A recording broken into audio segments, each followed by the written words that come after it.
menyangkut masalah agama. Apakah kalian sudah lebih hebat dari Syekh Abdul Qadir Jailani? Kalau kita hebat itu harus kita tanamkan, itu harus kita pegang, jangan usik. Mari kekuatan kita nanti kita gunakan pada saatnya. Saya malu mengatakan sifat-sifat tentang Rasulullah karena saya takut termasuk orang yang khianat.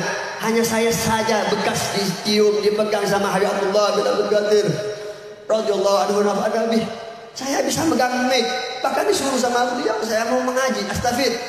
Jangankan saya, gurunya guru saya Al-Habib Abdullah Al-Haddad dalam niat taklimnya, nawaitu ta'allum wa ta'lim. Aku bukan mengajarkan padahal dia imam, tapi setiap dia majlis dia ta'allum wa ta'lim, aku mau mengaji. Sekarang dia gak punya jemaah, ngaku-ngaku ahlul bait, ngaku-ngaku jadi. Maksudnya apa? Kalau kita sama ulama hanya pewaris, hanya cipratan nur min nurillah saja kita dimuliakan, apalagi yang mempunyai nur. Nabi Muhammad ini nurnya Allah, ahlul baitnya darahnya Rasul. Tidak usah ngurus kita mau sholat mau gak sholat, itu urusannya Allah. Urusan kita itu orang Islam. Jalankan itu rukun iman yang benar, jalankan itu rukun Islam yang benar. Tanamkan cita kita kepada Rasulullah, kepada Allah. Jangan banyak-banyak cenggoh, jangan banyak basa-basi. Kita punya anak saja kita agak becus, kita punya bini aja kita agak becus. Betul apakah selain bela agren? Apalagi usul seperti itu. Udah urus kita di pribadi iman kita bagaimana. Artinya apa? Jangan khianati kita Rasul. Jangan khianati kita beliau kepada kita. Jangan sampai ahlul bait mengatakan aku yang pegang komando. Mau kemana kalian? Saya nangis batin saya. Saya dimondokkan, saya diterima oleh beliau berkatnya abah saya. Mungkin saya mengabdikan dirinya kepada ahlul bait.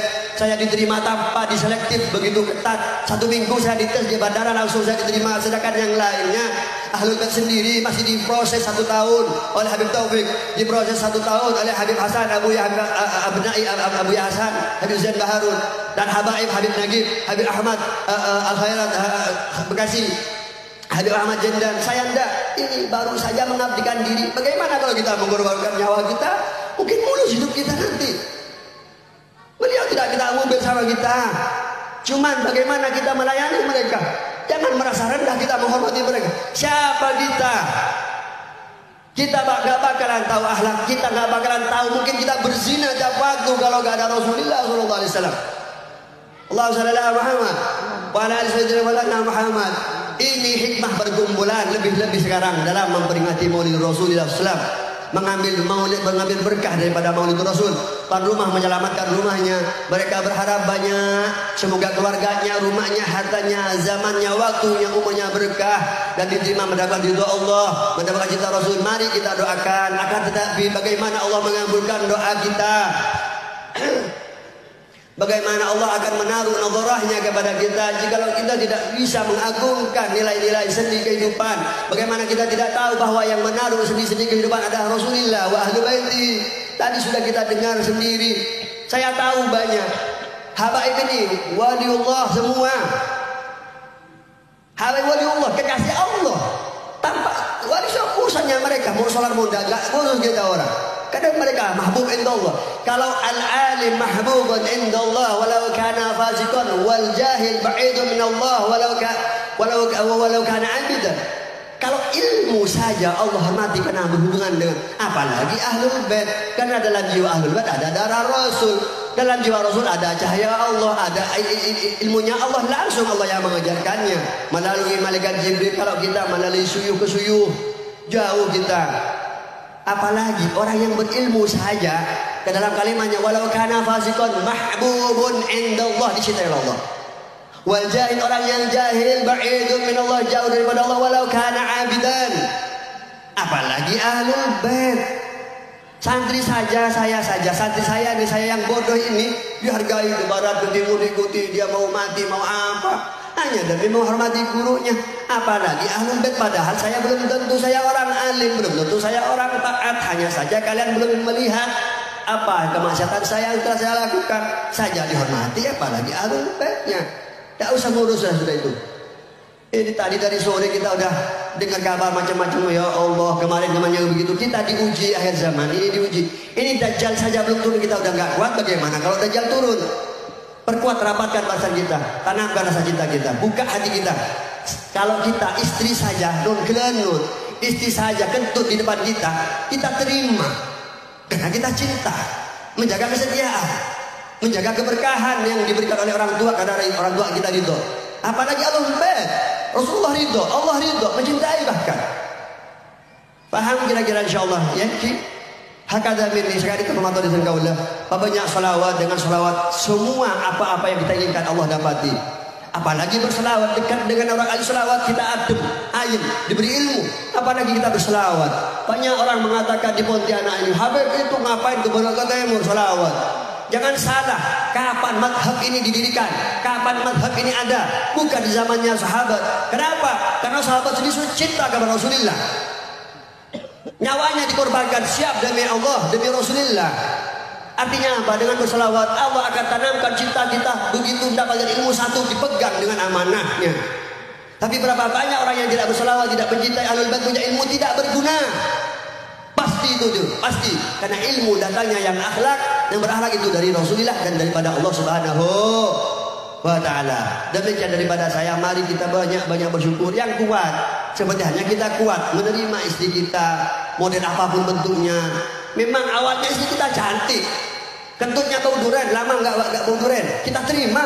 Sama juga dengan Ahlul Bait, mungkin saja awalnya baik, akhir-akhir menggoda kita. Coba tanamkan, mungkin kita saja nggak paham. Ausek, kita harus luas cara berpandang. Lebih-lebih orang yang memang diagungkan. Kamagal Sayyidil Habib Alawi bin Abbas atau Aziz Al-Maliki ketika mendapat laporan daripada dari murid-muridnya bahwa muridnya di Madinah bermasalah dengan Wahabi. Apa galamnya beliau? Man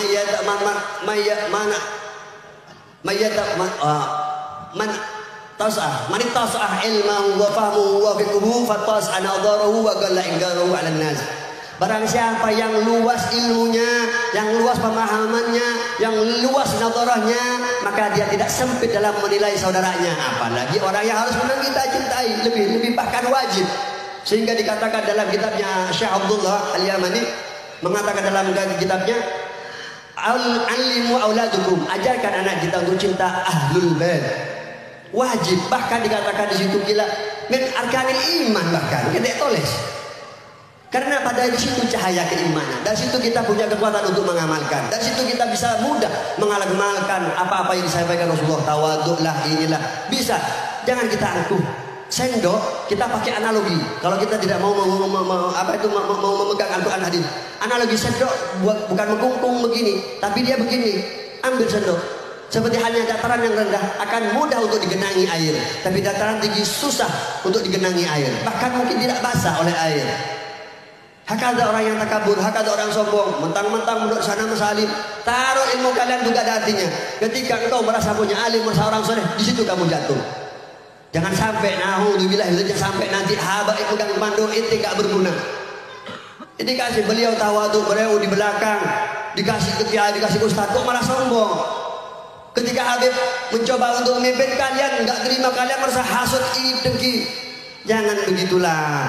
Jangan bilang bahwa kita Habib berkah saya. Jangan, kita berkah Habib. Semua muqassimul barnamij, semua pembawa acara Rasulullah, berkah Rasulullah kita min jahiliyah ke nur. Berkah Rasulullah jahiliyah kita beriman Islam. Sudah tahu kau ngomong, tapi kenapa kau nggak bisa mengamalkannya? Berkah Rasulullah kita selamat, berkah Rasulullah kita tahu ilmu, berkah Rasulullah kita tahu mahwat tatib, Allah taqaddama adwan ala udwin. Sudah tahu kita. Lebih agung mana kita sama beliau? Kalau kita syak, kalau Ahlul Bait sudah jelas. Baca kitab itu, Kiai siapa itu? Kiai Iblis itu yang ada di kemarin yang tadi sore itu. Mengatakan bahwa gak ada Ahlul Bait, katanya Sayyidina Ibrahim putranya Rasulullah sudah wafat, Siti Fatimah. Jelas kan sudah Siti Fatimah. Baca tuh kitab itu, siapa putranya Rasulullah Fatimah itu. Hakala, jangan terkecoh kita. Ente dekat sama Habib sudah beres sudah. Hakala, ente harus meragukan. Bahkan Habib Muhammad mengatakan bergurulah kalian kepada guru yang berguru yang bersanad kepada Rasulullah SAW. Memang banyak kadang orang sekarang merasa guru saya bersanad kepada Rasulullah. Hati-hati, apa ente mau lazim? Apa ente cuma YouTuber? Hah? Hati-hati, hanya gara-gara barokahnya mengumpul sama Habib, laku dia ngaku saya maju sama Habib. Janganlah, jangan begitu, jangan munafik kita jadi orang. Insyaallah, amin Allahumma. Semoga kita dapat keberkahan, dapat syafaatnya Rasulullah. Demikian, saya enggak panjang lebar, saya enggak mau takalam, cukup itu. Kita mujalasah dengan beliau sudah mendapatkan nur, kita kaji sendiri semuanya kok, sudah belajar semua. Paling tidak leluhur kita itu biarpun nggak tahu Quran, bahkan nggak bisa baca Quran, tapi dia punya kecintaan, Allah selamatkan. Sehingga bukti nyata bahwa leluhur kita hebat, kita akan dihidupkan, dikuburkan di mana? Di tanahnya Ahlul Bait di sini. Jadi jangan ragukan orang Kalimantan semua, terutama orang yang Madura, orang Jawa, jangan ragukan. Jangan banyak ini basa-basi semua. Hadan wa iyyakum ila qaumit thoriq. Wassalamualaikum warahmatullahi wabarakatuh. Wal afu minkum.